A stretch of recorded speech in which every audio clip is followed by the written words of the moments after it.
Filipino 6,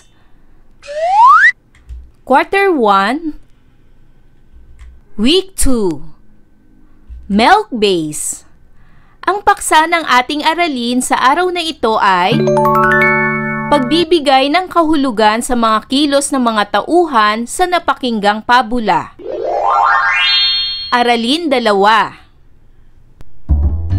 Hello kids, it's me, Teacher Fel. Don't forget to subscribe, like, and share, and hit the notification bell for the latest video. You can also follow my Facebook page, Teacher Fel TV.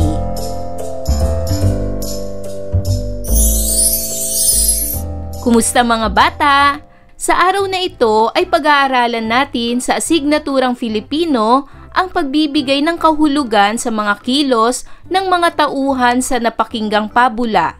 Ito ay aralin 2 para sa Week 2. Para sa most essential learning competencies, nabibigyang kahulugan ang kilos at pahayag ng mga tauhan sa napakinggang pabula. Sa araling ito, maipamamalas mo ang iyong imahinasyon at kakayahan sa iyong pangunawa sa pakikinig o pagbasa ng pabula. Pagkatapos ng araling ito, inaasahang mabigyan ng kahulugan ang kilos mula sa napakinggan o nabasang pabula upang higit mong maunawaan ang hatid na aral at mabuting katangiang dapat taglayin ng isang batang tulad mo. Mahilig ka bang magbasa ng pabula? Ano-anong halimbawa ng pabula ang iyong napakinggan? Bakit mo nagustuhan ang pabulang ito? Pakinggan at unawaing mabuti ang pabula. Ang pamagat ng ating pabula ay mga hayop man may pakiramdam din, ang malungkot na kalabaw. Malungkot si kalabaw. Mangyari, dumating na ang biniling maliit na traktora ni Mang Simo. Pang-araro at pangsuyod yon, alam niya. Panghila rin ng kariton. Kaya iniisip niyang wala na siyang silbi para kay Mang Simo, tulad din naman ng lumang araro at suyod na dating gamit nito. Tumigil sa pagmumot ng damo at lumakad-lakad sa parang si Kalabaw. Sa di kalayuan, nasalubong ni Kalabaw si Inahing Manok. "Kalabaw, bakit malungkot ka? Anong nangyari?" tanong ni Inahing Manok. Sinabi ni Kalabaw kay Inahing Manok ang lahat. "Ngayon, wala na akong silbi. Hindi na ako kailangan ni Mang Simo."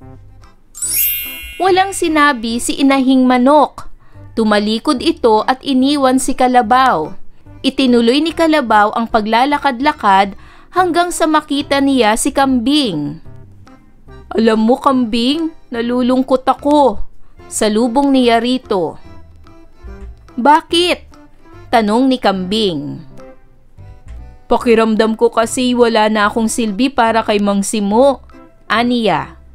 "May traktora na siya para gumawa ng gawain ko." Nag-isip si Kambing bago sumagot. "Kaibigang Kalabaw, totoo ang sinabi mong yun.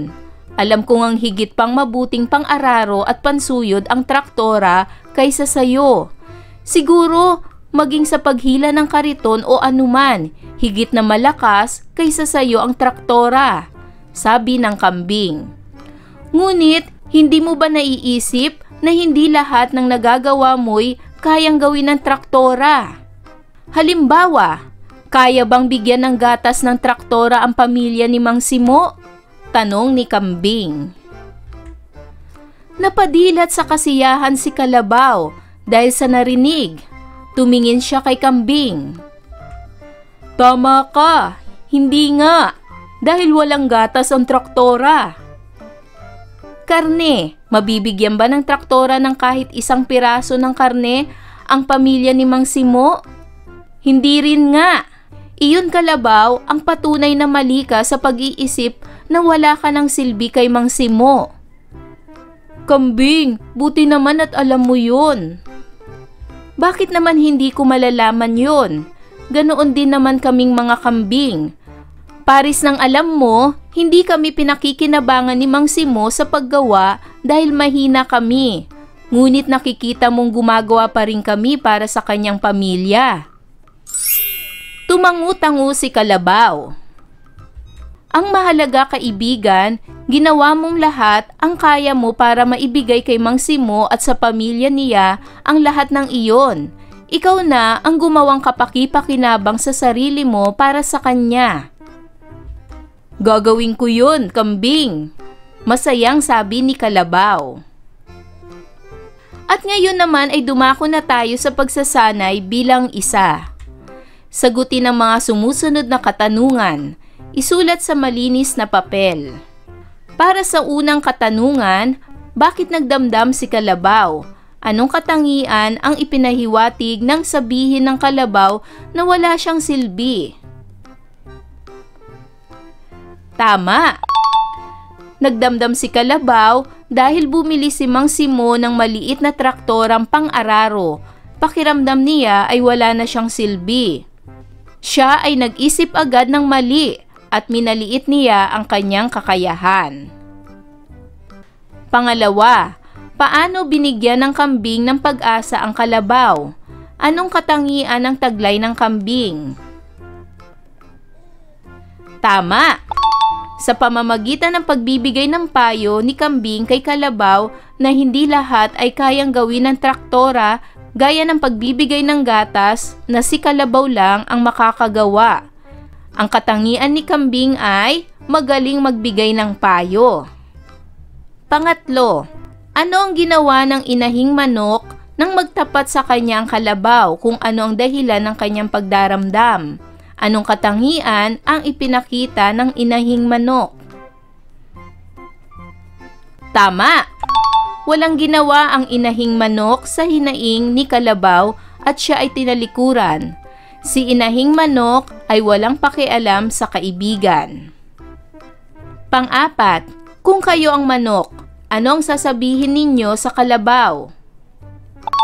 Kung ako ang manok ay tutulungan ko si Kalabaw sa kanyang problema katulad ng ginawa ni kambing. At panglima, ano ang mahalagang mensahe para sa atin ng pabula? Tama! Ang mahalagang mensahe para sa atin ng pabula ay matutong makinig sa mga hinaing ng kapwa o kaibigan at bigyan sila ng magandang payo upang malutas ang nararamdaman nilang suliranin. Pakinggan naman natin ang pabulang ito, Si Langgam at si Tipaklong. Si Langgam at si Tipaklong. Maganda ang panahon, mainit ang sikat ng araw. Maaga pa lamang ay gising na si Langgam. Nagluto siya at kumain. Pagkatapos, lumakad na siya. Gaya ng dati, naghanap siya ng pagkain. Isang butil ng bigas ang nakita niya. Pinasan niya ito at dinala sa kanyang bahay. Nakita siya ni Tipaklong. Magandang umaga, kaibigang Langgam, bati ni Tipaklong. Kay bigat ng iyong dala, bakit wala ka nang ginawa kundi maghanap at mag-ipon ng pagkain? Oo nga, nag-iipon ako ng pagkain habang maganda ang panahon, sagot ni Langgam. Tumulad ka sa akin, kaibigang Langgam, wika ni Tipaklong. Habang maganda ang panahon, tayo ay magsaya. Halika, tayo ay lumukso, tayo ay kumanta. Ikaw na lang, kaibigang Tipaklong, sagot ni Langgam. Gaya ng sinabi ko sa iyo, habang maganda ang panahon, ako ay maghahanap ng pagkain. Ito'y aking iipunin para ako ay may makain pag sumama ang panahon. Lumipas pa ang maraming araw, dumating ang tag-ulan. Ulan sa umaga, ulan sa hapon, at sa gabi ay umuulan pa rin. At dumating ang panahong kumidlat, kumukulog, at lumalakas ang hangin kasabay ang pagbuhos ng malakas na ulan. Ginaw na ginaw at gutom na gutom ang kawawang Tipaklong. Naalaala niyang puntahan ang kaibigang si Langgam. Paglipas ng bagyo, Pinilit ni Tipaklong na marating ang bahay ni Langgam. Bahagya na siyang makalukso. Wala na ang dating sigla ng masayahing si Tipaklong. Tok tok tok, bumukas ang pinto. Aba, ang aking kaibigan, wika ni Langgam. Tuloy ka, halika at maupo. Binigyan ni Langgam ng tuyong damit si Tipaklong. Saka mabilis na naghanda siya ng pagkain.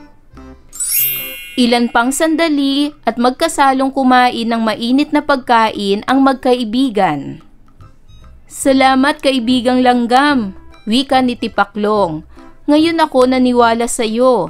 Kailangan nga palang mag-ipon habang maganda ang panahon at nang may makain pagdating ng taggutom. Mula noon, nagbago si Tipaklong. Pagdating ng tag-init at habang maganda ang panahon ay kasama na siya ng kanyang kaibigang si Langgam. Natuto siyang gumawa at natuto siyang mag-impok. Dumako naman tayo ngayon sa pagsasanay bilang 2.